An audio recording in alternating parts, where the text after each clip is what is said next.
नमस्कार प्यारे साथियों। तो हमारे यूट्यूब चैनल में आपका स्वागत है।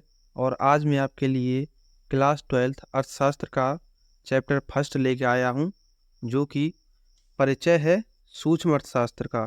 ये जो है पार्ट हम 3 भागों में डिवाइड करेंगे। ये जो है आपका पहला पार्ट है। आगे जो है अभी इसके 2 पार्ट और आएंगे, तो उनके लिए भी आप तैयार है ना। तो आइए बिना देरी किए वीडियो को स्टार्ट करते हैं।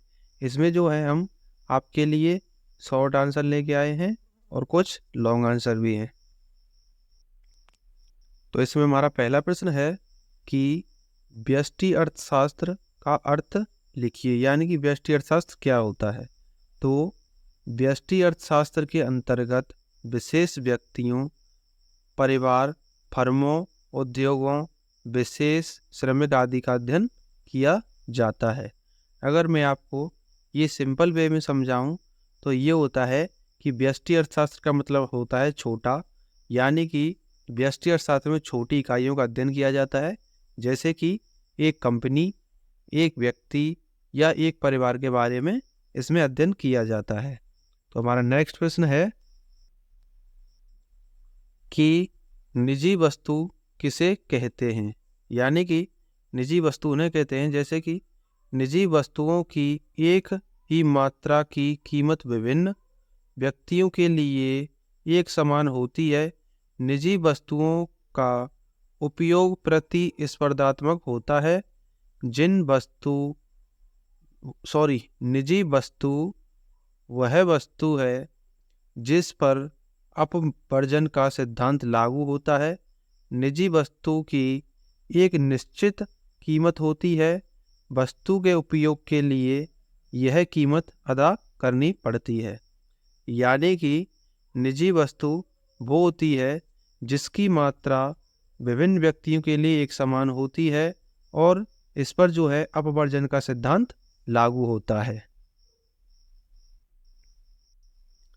हमारा नेक्स्ट प्रश्न है समष्टि अर्थशास्त्र को परिभाषित कीजिए, यानी कि मैं आपको अगर ये सिंपल वे में समझाऊं तो समष्टि अर्थशास्त्र का मतलब होता है बड़ा, यानी कि इसमें जो है संपूर्ण अर्थव्यवस्था का अध्ययन किया जाता है, जैसे कि राष्ट्रीय आय, रोजगार, बेरोजगारी, इसी में जो है सभी का अध्ययन किया जाता है। तो इसमें हमारा उत्तर है प्रोफेसर बोल्डिंग के अनुसार इसकी समष्टि अर्थशास्त्र की परिभाषा है कि समष्टि अर्थशास्त्र का संबंध समूहों, राष्ट्रीय आय, मूल्य स्तर, राष्ट्रीय उत्पादन आदि से होता है। तो ये जो है समष्टि अर्थशास्त्र की परिभाषा जो है प्रोफेसर बोल्डिंग के अनुसार है। हम जो आपके लिए तीसरी वीडियो लेके आएंगे उसमें जो है समष्टि अर्थशास्त्र को आपको पूरा डिटेल में समझाएंगे। अभी इसमें जो है आप इसकी परिभाषा जान लीजिए। हमारा नेक्स्ट प्रश्न है कि पूंजीगत वस्तुएं क्या होती हैं, यानी कि पूंजीगत सामान टिकाऊ मानव निर्मित वस्तुएं हैं जिनका उपयोग व्यवसाय अपनी सेवाओं और वस्तुओं के उत्पादन के लिए करते हैं। इनमें भवन, वाहन, मशीनरी और उपकरण शामिल हैं। पूंजीगत वस्तुओं को संयंत्र, संपत्ति और उपकरण के रूप में भी जाना जाता है, यानी कि पूंजीगत वस्तुएं वे होती हैं जो कि हमारी निजी होती हैं, जिनमें मशीनरी, वाहन, भवन, उपकरण आदि शामिल होते हैं और ये जो है संयंत्र, संपत्ति और उपकरण के नाम से भी जानी जाती हैं। अब हमारा अगला प्रश्न है कि व्यष्टि आर्थिक अध्ययनों के 2 उदाहरण बताइए, यानी कि व्यष्टि अर्थशास्त्र के आर्थिक अध्ययन के 2 उदाहरण कौन से हैं। तो वो जो है पहला उदाहरण है एक उपभोक्ता अपनी आय तथा व्यय में किस प्रकार संतुलन स्थापित करता है, ये आपका पहला उदाहरण है। दूसरा है एक उत्पादक अपनी फैक्ट्री में उत्पादन का प्रबंधन किस प्रकार करता है। तो ये जो है आपका व्यष्टि आर्थिक अध्ययन का दूसरा उदाहरण है। हमारा नेक्स्ट प्रश्न है केंद्रीकृत योजनाबद्ध अर्थव्यवस्था क्या है।